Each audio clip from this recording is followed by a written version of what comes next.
Hello friends, welcome back to my channel. My name is Emily and here on my channel I make mostly geology and crystal related content, so if that sounds interesting to you, be sure to subscribe because I put out new videos every once in a while. I'm doing the best I can, okay? If you're one of the people who notices my appearance, don't worry, my hair's not going to be yellow for much longer. I literally just bleached it. I still need to fix it. Don't worry. Today's video is another video in the series I just started called Crystals in Your State, where we go through one specific state or region and talk about the crystals that are mined there, the geologic history, and some interesting locations. If you made a suggestion on my last video about the geology of Virginia, I have taken note of everyone's suggestions. I'm going to get to them. But before I get to your recommended locations, I really wanted to talk about my favorite state, which is Arizona. Before we get into the geologic history of Arizona, which is my personal favorite part, I want to dive right into the minerals and resources that can be found here. I'm sure that's what most people who clicked on this video are looking to see, so I will get right into the point and talk about the minerals. But I hope you will stay for the geologic history as well to learn about some of the conditions that allowed these minerals to form. Before we get into the minerals of Arizona specifically, I wanted to mention some of the most common minerals on Earth's crust that you can find just about anywhere. The most common minerals on Earth's crusts are feldspars, quartz, pyroxene, amphibole, mica, and olivine. And although it doesn't make the list of most common minerals, calcite is another very abundant one that you'll probably find anywhere. Arizona produces many resources such as copper, silver, zeolites, bentonite, molybdenum. I looked up a couple pronunciations for this video, but I forgot that one. Cement, clay, sand and gravel, gypsum, lime, gold, zinc, lead, and salt. There are so many minerals found in Arizona, so I will have the MinDat website with the full list linked down below if you'd like to check those out. Also, most of the photos that I'm going to be using are from MinDat, and all of the photos I'll be showing on the screen are from Arizona specifically, not just general photos of each mineral. If it ever looks like I'm crying, it's because I'm yawning after literally every sentence. I'm so tired. Celsius, sponsor me. Arizona is known for its copper mines, where many copper-bearing minerals can be found, such as chrysocolla, malachite, gem silica, shadachite, cuprite, azurite, dioptase, and more. Arizona has many beautiful malachite specimens, including some malachite pseudomorphs. Pseudomorph means false form, and it refers to a mineral that has the structure of a different mineral, usually because the original mineral has been replaced by something new. Many of these malachite crystals in Arizona are pseudomorphs of azurite, resulting in some really unique looking crystals. Arizona is known for its abundance of high quality turquoise. Turquoise is a copper mineral, so it makes sense that it's found in abundance here along with all the other copper minerals that I mentioned. Turquoise can be found in many locations across the state, but the Kingman Mine is one of the most famous locations. There are also many locations that you can find your own turquoise. While this mineral is most known for its turquoise color, it can also be more of a greenish blue, or it can even come in white, which is really rare and tends to be expensive. And also very easily faked because other minerals like magnesite and howlite look just like a white turquoise, so don't get scammed. While it's common in Arizona, genuine high-quality turquoise continues to be pretty expensive. Always be on the lookout for something that looks like too good of a deal or looks too perfect for a great price, because this stone is very often faked. Wolfenite is a lead molybdate. I'm gonna look it up right here and now. I still don't have a real computer. This is literally all I have, which is a Microsoft Surface. They did send it to me for free a few years ago, and I do actually love it. It has really held up. But I do hope I can get a computer again someday. I've just been a little broke, so if anyone, Microsoft, wants to send me a computer that I can edit on, I would really appreciate it.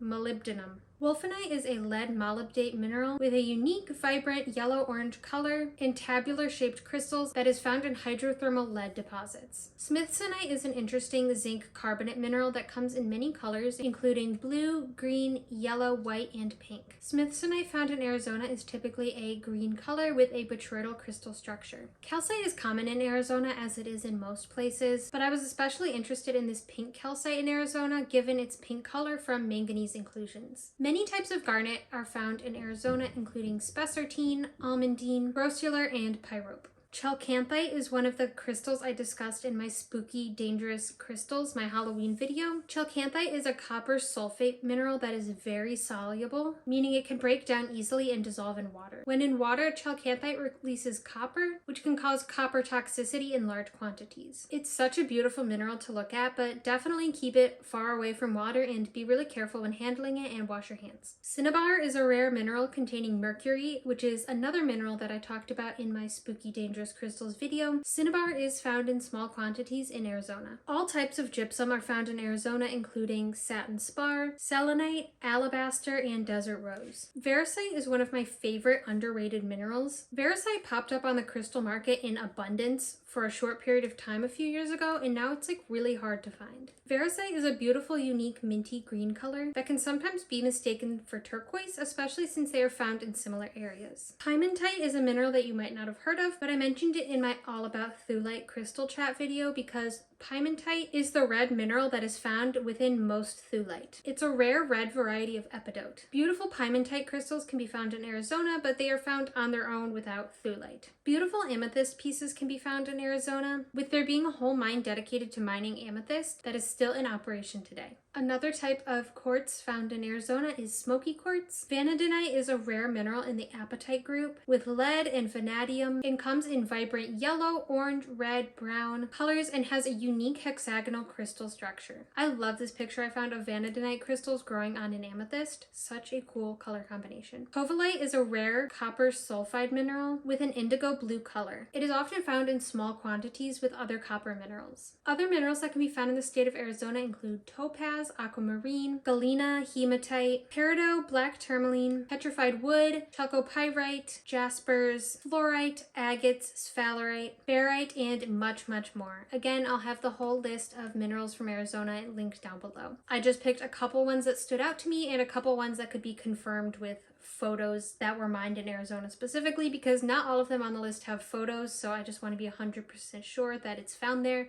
before I go delivering the information. Arizona's state mineral is wolfenite, and its official state gemstone is turquoise, although some say it's peridot. This doesn't seem to be an exact science because I found quite a few different official rocks and minerals. Now onto the geologic history of Arizona. There are three main geologic provinces in Arizona, the first one being the Colorado Plateau. The Colorado Plateau covers the Four Corners regions of Colorado, Utah, Arizona, and New Mexico. It is mostly made up of high deserts and forests. Unique geologic features of the region include natural bridges, slot canyons, reefs, river narrows, such as the Narrows in Zion National Park, but that's in Utah, hoodoos, and more. This province includes 9 national parks, including all of the ones that are in Utah and 2 in Arizona, which are the Grand Canyon and Petrified Forest. The oldest rocks in the Colorado Plateau are almost 2 billion years old and are exposed at the Grand Canyon. These are called the Vishnu Basement Rocks. The next province is called the Transition Zone. The Transition Zone is the region between the high altitudes of the Colorado Plateau and the lower elevation of the Basin and Ridge Province, which means the third province is the Basin and Ridge. The Basin and Ridge Province is a huge area that spans across a bunch of the western United States. The Sonoran Desert in Arizona is located in this province, as well as most of the desert regions in North America. The Basin and Ridge Province includes geologic features such as remnants of volcanic activity, mountain ranges, faults,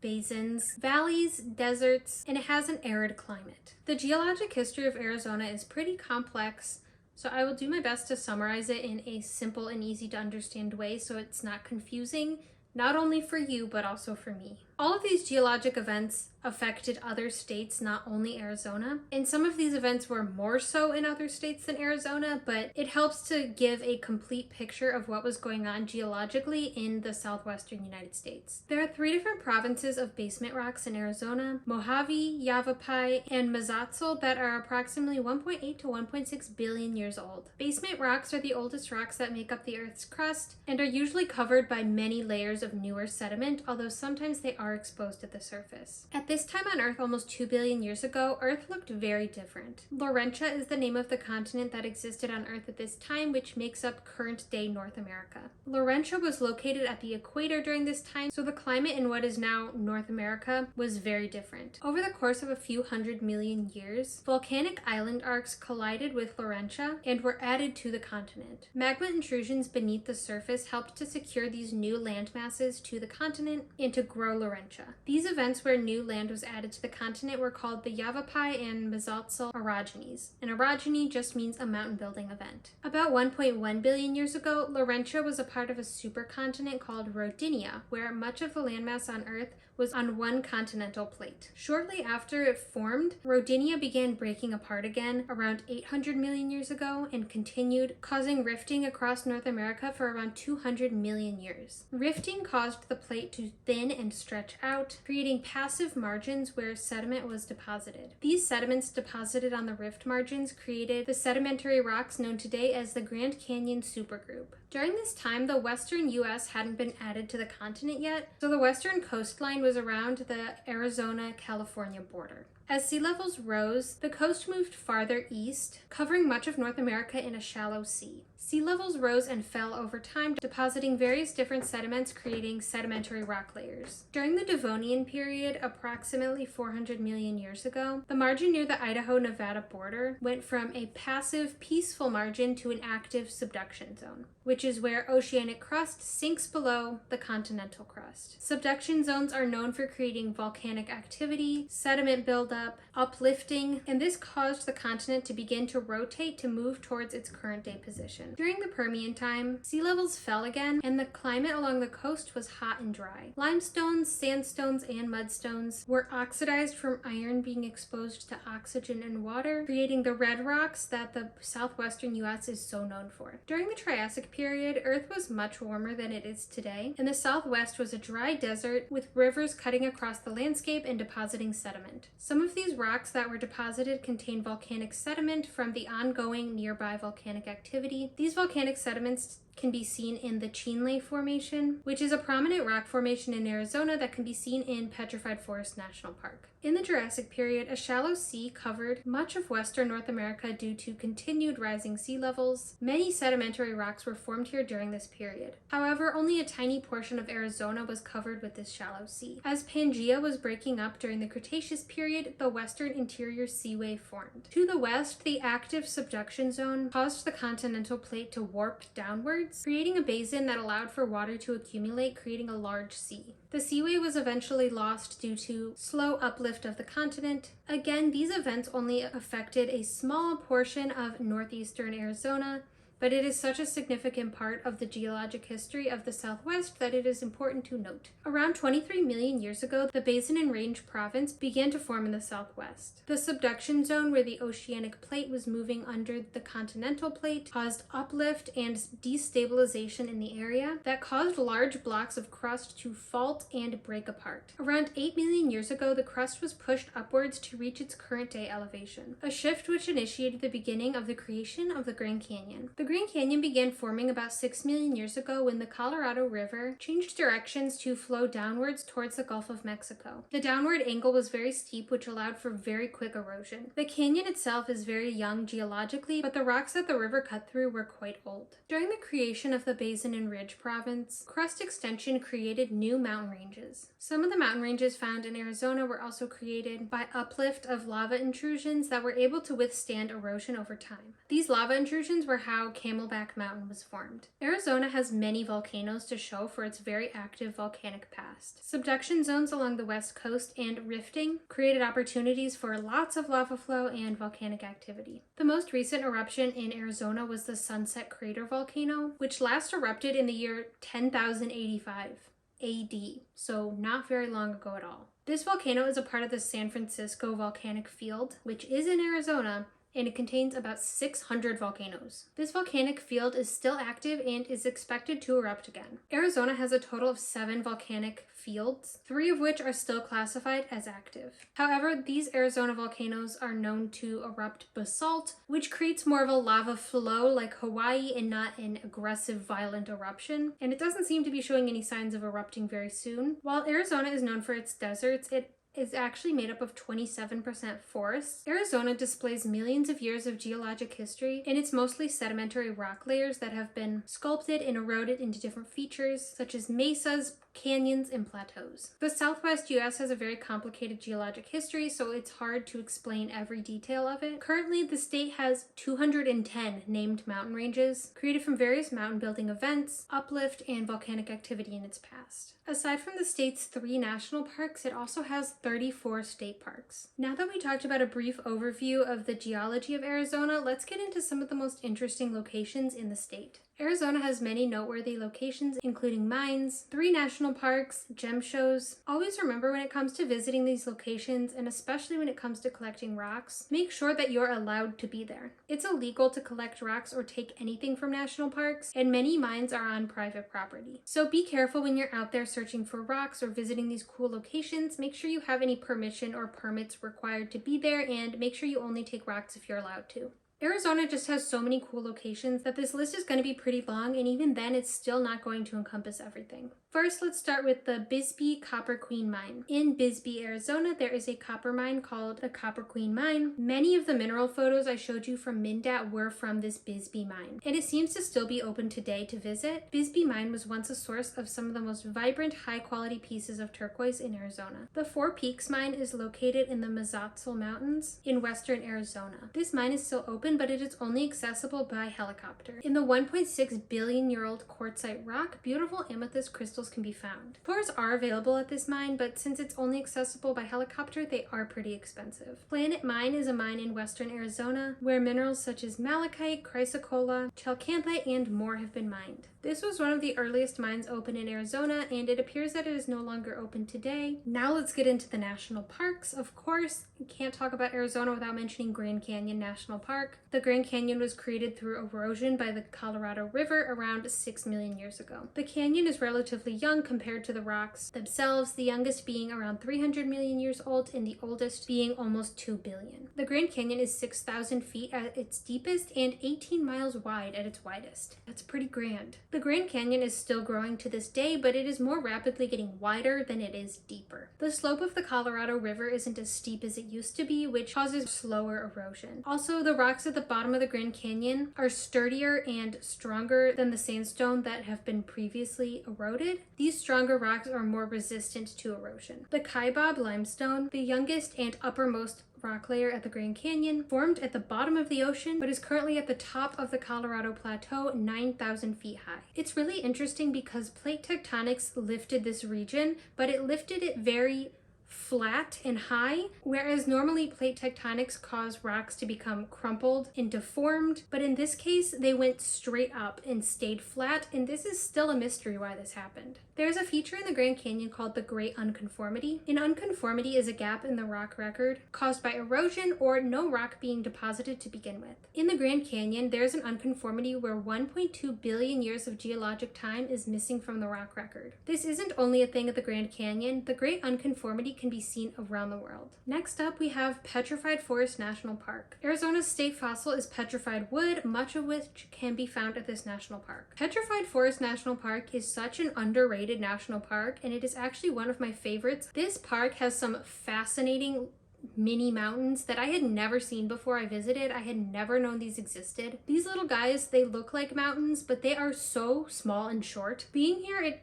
felt like I was on a totally different planet because not only were these mountains teeny tiny, but the colors were also crazy, like I had never seen before. Some were super gray and blue, most of them were bright pink. These are created by sandstone that have been extremely eroded over time, making them so small today. The extremely unique features here are made up primarily of a rock formation called the Chinle Formation. This formation was deposited starting over 200 million years ago in the Triassic period and shows a wide variety of colors from varying soil and water conditions in the area at the time. This part contains the Painted Desert, which is a badlands environment made up of altered volcanic ash from the volcanic activity in the region. Petrified forest looked very different millions of years ago. It was once a large river basin area covered in streams, trees, and many plants and animals. Because current-day Arizona was situated on the equator 200 million years ago, the climate was humid and tropical. When trees would fall in this forest, they would be carried away by the river, many getting buried under sediment and becoming petrified. Petrified wood is fossilized wood, where the original organic material has been replaced by minerals. Most of this petrified wood is made up of quartz. Quartz is very hard and brittle and caused these fossilized trees to break apart, giving them the appearance that someone had sliced them up in perfect little slices. But the way that these appear in the park, this is natural. At least 9 species of fossil trees, all of which are now extinct, have been identified in the park. These trees were petrified while buried deep in the Chinle Formation, but regional uplift of the Colorado Plateau exposed this rock formation and brought the logs to the surface once again. Next is Saguaro National Park. Saguaro National Park is in Tucson, Arizona, and is known for its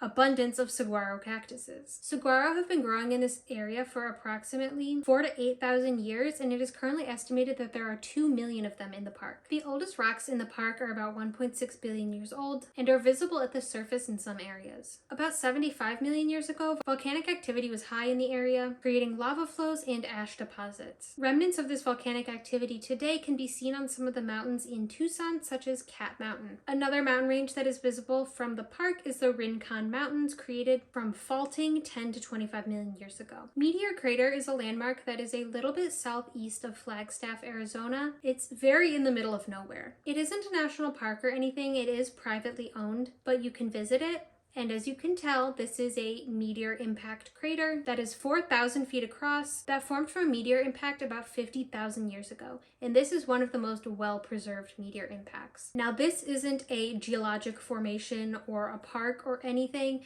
but it would be silly to talk about Arizona and minerals without mentioning the Tucson Gem Show. I have some videos about the Tucson Gem Show already, including vlogs from the 2 years that I went. But the Tucson Gem Show is an annual event where gem shows basically take over the entire city of Tucson. It isn't just one big show, it is many shows across the entire city and spans over multiple weeks. Even aside from these few weeks in January and February, there are ongoing gem shows year-round in Tucson and in other areas of Arizona. Another city known for its gem shows is Quartzsite, Arizona, for the Quartzsite Gem Show. If you're a crystal buyer or seller or just interested in seeing some incredible minerals, the Tucson Gem Show is a must-see. Sedona is a city in Arizona, not a national park and not even a national forest or anything. Sedona has some beautiful geology, but it's also known for its very metaphysical vibes. It's known for its amazing energy and vortexes, which can be found across the city. These vortexes contain a high amount of powerful energy and people like to meditate on them. There are also reported to be a lot of UFO sightings in Sedona, so it is just a really cool, spiritual, fun place. Something special about Sedona is because it is so metaphysical and spiritual, there are tons and tons of crystal shops. This is one of my favorite places ever to visit because of the amazing energy, the really cool geology and hikes, and of course the crystal shops. Horseshoe Bend is an iconic location along the Colorado River where the river meanders and creates the perfect little horseshoe shape. It isn't a part of any national park, and it's a very quick hike to get to the scenic view. It is definitely worth visiting if you're in northern Arizona. The Wave is a hike in Arizona that is right on the Arizona-Utah border. The Wave is a unique feature in the Navajo sandstone formed by rainwater erosion. The Wave shows large-scale cross-bedding, which is a geologic feature that shows the direction of water flow or wind in layered, angled sediments. This sandstone formation also has alternating white and red bands, created by changing conditions in the groundwater that was once flowing through these sediments as they were deposited. Some water left an oxidized iron coating, creating red sandstone. Other water conditions caused this iron coating to be dissolved, bleaching the rock and creating white sandstone. The Navajo sandstone can also be found in other colors due to other elements and water conditions. The Navajo sandstone is a very large rock formation that spans across multiple states.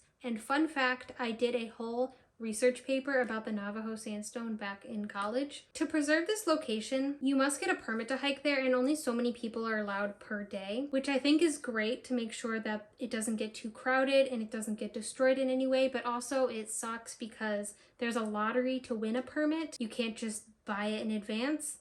And I have never been able to hike there. It is the hike of my dreams, and I hope one day I can finally see it. Lastly, we have Monument Valley, which is another iconic Arizona location. Again, it's not a part of any national park, but it is within Navajo land, within Monument Valley Navajo Tribal Park, and it is considered sacred to its people. Monument Valley is a region of the Colorado Plateau that is known for its super tall sandstone buttes that are as high as 1,000 feet above the valley. This is another location that I have yet to visit in Arizona, but I would love to. So that's everything I have for you today about the geology and minerals of Arizona. I hope you enjoyed this video and maybe learned something new. Arizona just has so many cool and geologically significant locations that it's pretty obvious to see why this is my favorite state. I couldn't even list every interesting location that I found because there are just so many. If you've already mentioned a location that you'd like me to talk about in my next Geology of Your State video, don't worry, I have it noted and I'm getting to it. I'm going to be working on your suggestions next. So comment down below if you haven't already what state or region or country that you'd like me to talk about. I really have fun researching for these videos. I love getting a little more into the geology than I normally do. It's so fun for me to research and compile all this, so I'm definitely going to be continuing this series. Be sure to like the video if you enjoyed and subscribe if you'd like to see more videos in this series or crystal chats. I also have a crystal shop, Cosmic Geology, linked down below. As some of you have pointed out to me already, I know it's obvious that my shop hasn't been updated in a while. It's definitely way lower inventory than I like to have. You know the situation. Sales have been slow. I work a different full-time job now. It just has been put on the back burner. As much as I don't like that being the reality, that's the reality of the moment. So my shop is open. As always, orders get out. Even though my shop hasn't been updated, there's not a ton of crystal inventory, although I have tons and tons of other stuff. I have tons of jewelry, notebooks, art, all sorts of things. So even if you are not wowed by the current crystal inventory, I still have lots of stuff, so I would love it if you checked it out. I also have a second channel and other links that I'll have linked down below. I'll also have my aunt's business, Williamsburg Body and Bath, linked down below if you'd like to check that out. They have really high quality, amazing bath and body products. She just launched her Shopify website that I helped with, so definitely check that out. There are more products to come. I'm really excited about what she's been working on. I will also have my dad's business, Art of Spirit Healing, linked down below. He has chakra meditations and other meditations to come. He has some really powerful spiritual abilities that I'm excited that he's sharing. We even have a little collaboration going on where if you purchase one of his chakra meditations, you're able to order this little crystal notebook set that I have made specifically to accompany his meditations. So if you purchase a meditation, you'll then get an email about the exclusive set that you can buy. Thank you for listening to me ramble. Those will all be linked down below. Thank you so much for checking out mine and my family's businesses. Again, thank you so much for watching, and I hope you have a great rest of your day.